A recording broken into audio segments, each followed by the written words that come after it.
અમદાવાદના પૂર્વ વિસ્તારમાં ફરી એકવાર કાયદો અને વ્યવસ્થાની સ્થિતિ સામે સવાલો ઊભા થયા છે, જેમાં બાપુનગર વિસ્તારમાં આવેલ મહાવીરનગરમાં વેપારી પર 7 જેટલા લોકોએ લાકડીઓ અને પાઇપ વડે હુમલો કરતા ચકચાર મચી જવા પામી છે. જૂના ઝઘડાની અદાવત રાખીને 7 થી 8 જેટલા લોકો મહાવીરનગર રોડ પર સહજાનંદ એવન્યુમાં આવેલી વેપારીની ઓફિસે પહોંચી ગયા હતા અને વેપારીને ઢોરમાર માર્યો હતો. મારામારીની આ સમગ્ર ઘટના સીસીટીવી કેમેરામાં કેદ થઈ ગઈ છે, ત્યારે પોલીસે આ મામલે ગુનો નોંધીને તપાસના ચક્રો ગતિમાન કર્યા છે.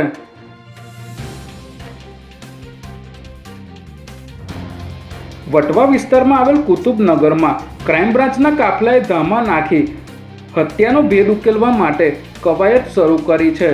આશરે 35 વર્ષ પહેલાં એક યુવતીની તેના પરિવારના સભ્યો દ્વારા હત્યા કરીને લાશને ઘરમાં આવેલા એક કૂવામાં દાટી દેવામાં આવી હતી. ત્યારથી આ ગુનો દાયકાઓ સુધી દટાયેલો રહ્યો હતો, ત્યારે ક્રાઇમ બ્રાન્ચને આ અંગે બાતમી મળતા જ પોલીસ દ્વારા વટવાના કુતુબનગરમાં જેસીબી મશીન સાથે લાશ શોધવામાં આવી રહી છે. જો લાશ અથવા તો કંકાલ કે પછી કોઈ અવશેષ મળી આવશે તો વર્ષો જૂની હત્યાના કેસનો ભેદ ઉકેલાઈ શકે છે.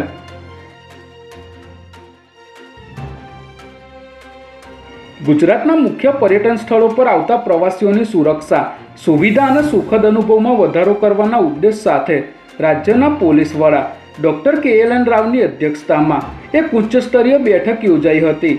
આ બેઠકનો મુખ્ય ઉદ્દેશ રાજ્યના મહત્ત્વના પ્રવાસન જિલ્લાઓમાં સમર્પિત ટુરિસ્ટ પોલીસ સ્ટેશન કાર્યરત કરવાનો હતો, જેમાં પ્રથમ તબક્કે ગીર સોમનાથ, દેવભૂમિ દ્વારકા અને ડાંગ જેવા મુખ્ય પ્રવાસન જિલ્લાઓમાં ટુરિસ્ટ ફ્રેન્ડલી વાતાવરણ સુનિશ્ચિત કરવા માટે ખાસ ટુરિસ્ટ પોલીસ સ્ટેશનો સ્થાપવામાં આવશે.